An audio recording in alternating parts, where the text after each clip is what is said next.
Frères et sœurs en Christ, shalom chez vous. Rhapsodie des réalités du samedi 29 novembre 2025. Notre thème d'aujourd'hui est le gain d'âme stratégique. Alléluia. Notre verset d'ouverture tiré de Proverbe 11, verset 30. Celui qui gagne des âmes est sage, gloire à Dieu. Pasteur Christ développe en disant: dans notre étude précédente, une partie de ce que nous avons appris était l'importance des bonnes stratégies dans le gain des âmes. Ne continuez pas avec les mêmes activités qui ne donnent aucun résultat. Ajustez votre approche de temps en temps en suivant l'orientation de l'esprit. Par moment, le lieu des réunions pourrait même être le problème.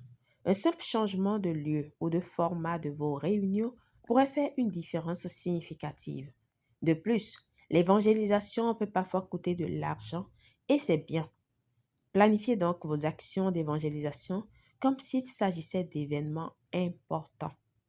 Imaginez que vous planifiez un dîner ou un déjeuner professionnel ou d'affaires. Vous ne laisseriez probablement rien au hasard.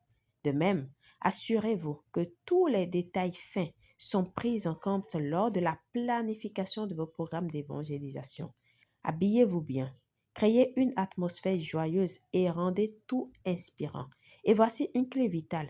Invitez les bonnes personnes, les gens qui ont besoin de salut et de disciple-là, pas ceux qui sont déjà chrétiens et profondément engagés dans d'autres églises. Alléluia. Évitez également les invitations réciproques qui pourraient probablement vous faire sortir de votre lieu de culte. Ce n'est pas parce que quelqu'un a participé à votre programme que vous devez assister au sien. Il est préférable de rester enraciné dans votre église et d'être engagé. Il n'y a aucune gloire à être instable ou à sauter d'un endroit à l'autre. Le gain d'âme n'est pas juste à propos de l'acte. Il y a aussi la sagesse derrière cela. C'est pourquoi la Bible dit que celui qui gagne des âmes est sage. Proverbe 11, verset 30, la version King James. Alors, soyez perspicaces. Laissez-vous guider par l'esprit. Et plus important encore, soyez engagés envers votre famille d'église et ses missions évangéliques. Béni soit Dieu. Alléluia. Priez. Cher Père, merci pour la sagesse et les stratégies divines pour atteindre les perdus.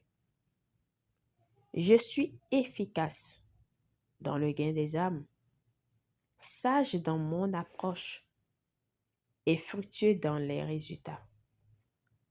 Je suis en tout temps l'orientation de l'esprit. Je suis engagé, fervent et plein de joie alors que j'atteins les gens avec l'évangile.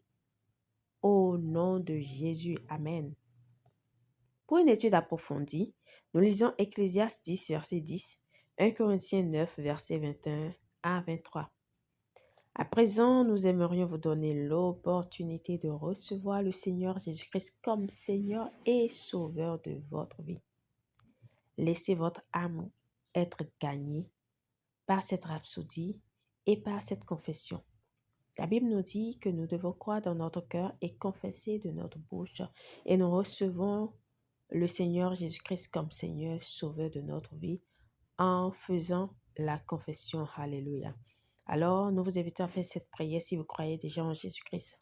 Dites: ô Seigneur Dieu, je crois de tout mon cœur en Jésus-Christ, Fils du Dieu vivant. Je crois qu'il est mort pour moi et que Dieu l'a ressuscité des morts. Je crois qu'il est vivant aujourd'hui. Je confesse de ma bouche que Jésus-Christ est le Seigneur de ma vie à partir d'aujourd'hui.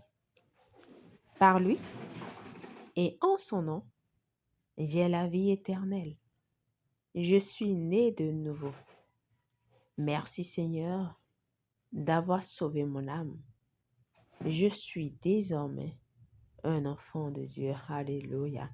Félicitations si vous avez fait cette prière. Vous êtes désormais un enfant de Dieu et vous avez reçu la vie éternelle. Gloire à Dieu.